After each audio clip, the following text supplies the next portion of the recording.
श्री गणेशाय नमः। श्री शुक्ल यजुर्वेदीय रुद्राष्टाध्यायी श्री रुद्रपाठ अवसेक विधि। शास्त्रों में रुद्रपाठ के 5 प्रकार बताए गए हैं। प्रथम रूपक या षष्टंग पाठ, द्वितीय रुद्री या एकादशिनी, तृतीय लघु रुद्र, चतुर्थ महारुद्र, पंचम अतिरुद्र। यहाँ संक्षेप में इनका विवरण दिया जा रहा है। प्रथम रूपक या षष्टंग पाठ। संपूर्ण रुद्राष्टाध्यायी में 10 अध्याय हैं। प्रथम 8 अध्यायों में भगवान रुद्र श्री शिव की विशेष महिमा तथा उनकी कृपा शक्ति का वर्णन होने से ये 8 अध्याय रुद्राष्ट अध्याय के नाम से प्रसिद्ध हैं। 9वें अध्याय में ऋचम वाचम प्रपद्ये इत्यादि मंत्रों 24 मंत्र हैं। यह अध्याय शांताध्याय के नाम से जाना जाता है। अंतिम 10वें अध्याय में स्वस्ति न इंद्रो इत्यादि 12 मंत्र हैं जो स्वस्ति प्रार्थनाध्याय के नाम से प्रसिद्ध हैं। 10 अध्याय होने पर भी नाम रुद्राष्टाध्यायी ही है। इस प्रकार पूरे 10 अध्यायों की एक सामान्य आवृत्ति रूपक या षडंग पाठ कहलाता है। रुद्र के 6 अंग कहे गए हैं। इन 6 अंगों का यथाविधि पाठ ही षडंग पाठ कहा जाता है। ये 6 अंग इस प्रकार हैं। रुद्राष्टाध्यायी के प्रथम अध्याय के यज्ञाग्रतों से लेकर 6 मंत्रों को श्री शिव संकल्प सूक्त कहा गया है। यह सूक्त रुद्र का प्रथम हृदय रूपी अंग है। द्वितीय अध्याय के प्रारंभ से 16 मंत्रों को पुरुषोक्त कहते हैं। यह पुरुषोक्त रुद्र का द्वितीय सिर रूपी अंग है। इसी द्वितीय अध्याय के अंतिम 6 मंत्रों को उत्तर नारायण सूक्त कहते हैं। यह शिखा स्थानीय रुद्र का तीसरा अंग है। तृतीय अध्याय के आशु शिशानों से लेकर 12 मंत्रों को अप्रतिरथ सूक्त कहा जाता है। यह रुद्र का कवच रूप चतुर्थ अंग है।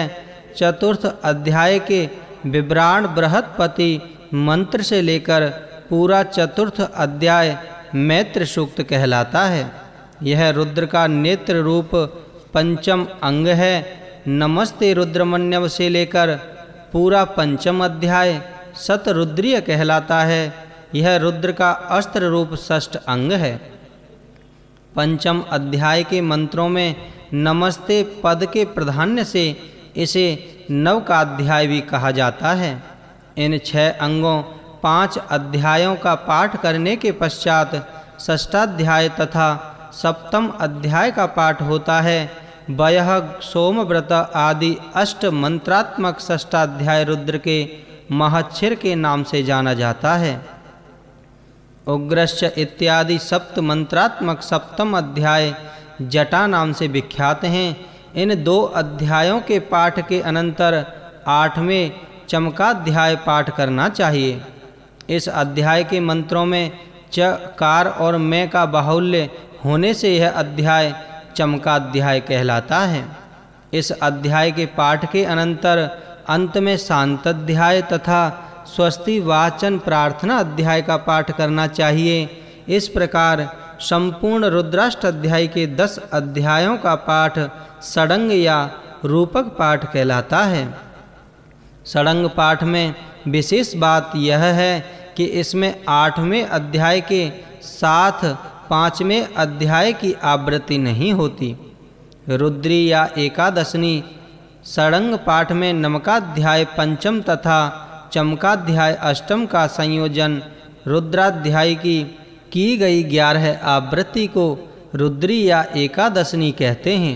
8वें अध्याय के साथ 5वें अध्याय की जो आवृत्ति होती है उसके लिए शास्त्रों का निश्चित विधान है। तदनुसार 8वें अध्याय के क्रमशः 4-4 तथा फिर 4 मंत्रों 3-3 तथा पुनः 3 मंत्रों तदनंतर 2 मंत्र फिर 1-1 मंत्र और पुनः 2 मंत्रों के अनंतर पूरे 5वें अध्याय की एक एक आवृत्ति होती है। अंत में शेष 2 मंत्रों का पाठ होता है।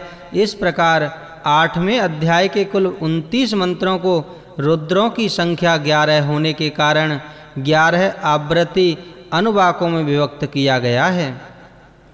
ऐसा रुद्र कल्पद्रुम में बताया गया है। इसके बाद 9वें 10वें अध्याय का पाठ होता है। इस प्रकार की गई एक आवृत्ति को रुद्री या एकादशनी कहते हैं। लघु रुद्र एकादशनी रुद्री की 11 आवृत्तियों के पाठ को लघु रुद्र पाठ कहा जाता है। यह लघु रुद्र अनुष्ठान एक दिन में 11 ब्राह्मणों द्वारा वर्ण करके एक साथ संपन्न किया जा सकता है तथा एक ब्राह्मण द्वारा अथवा स्वयं 11 दिनों तक एकादशनी पाठ नित्य करने पर भी लघु रुद्र की संपन्नता होती है।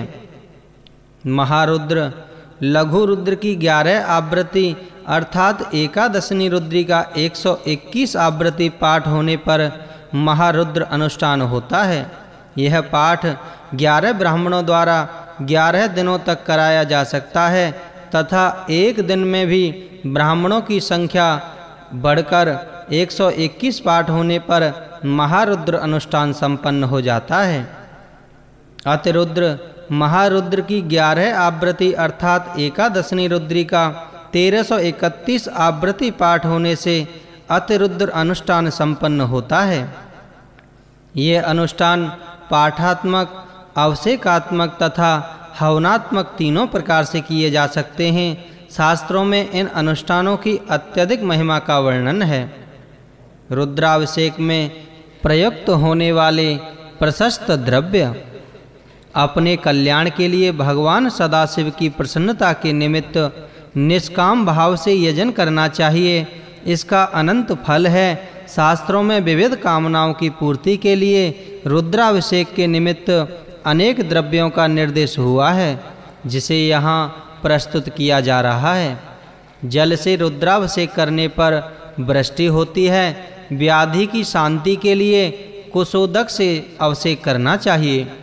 पशु प्राप्ति के लिए दही, लक्ष्मी की प्राप्ति के लिए ईश्वरस, गन्ने का रस से धन प्राप्ति के लिए मधु तथा घृत एवं मोक्ष प्राप्ति के लिए तीर्थ के जल से अभिषेक करना चाहिए। पुत्र की इच्छा करने वाला दूध द्वारा अभिषेक करने पर पुत्र प्राप्त करता है। बंध्या, काक बंध्या अर्थात मात्र एक संतान उत्पन्न करने वाली अथवा मृत वत्सा स्त्री जिसकी संतान उत्पन्न होते ही मर जाए या जो मृत संतान उत्पन्न करे, गौदुग्ध के द्वारा अभिषेक करने पर शीघ्र ही पुत्र प्राप्त करती है। जल की धारा भगवान श्री शिव को अति प्रिय है। अतः ज्वर के कोप को शांत करने के लिए जल धारा से अभिषेक करना चाहिए। 1000 मंत्रों सहित घृत की धारा से रुद्राभिषेक करने पर वंश का विस्तार होता है, इसमें संशय नहीं है। प्रमेह रोग के विनाश के लिए विशेष रूप से केवल दूध की धारा से अभिषेक करना चाहिए। इससे मनोविलसित कामना की पूर्ति भी होती है। बुद्धि की जड़ता को दूर करने के लिए शक्कर मिले दूध से अभिषेक करना चाहिए। ऐसा करने पर भगवान श्री शंकर की कृपा से उसकी बुद्धि श्रेष्ठ हो जाती है। सरसों के तेल से अभिषेक करने पर शत्रु का विनाश हो जाता है तथा मधु के द्वारा अभिषेक करने पर यक्ष्मा रोग तपोदिक दूर हो जाता है। पाप क्षय की इच्छा वाले को मधु शहद से, आरोग्य की इच्छा वाले को घृत से, दीर्घ आयु की इच्छा वाले को दुग्ध से, लक्ष्मी की कामना वाले को गन्ने के रस से और पुत्र की इच्छा रखने वाले को चीनी मिश्रित जल से भगवान श्री सदाशिव का अभिषेक करना चाहिए।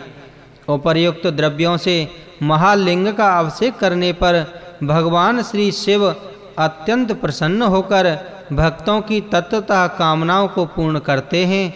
अतः भक्तों को यजुर्वेद विहित विधान से रुद्र का अभिषेक करना चाहिए।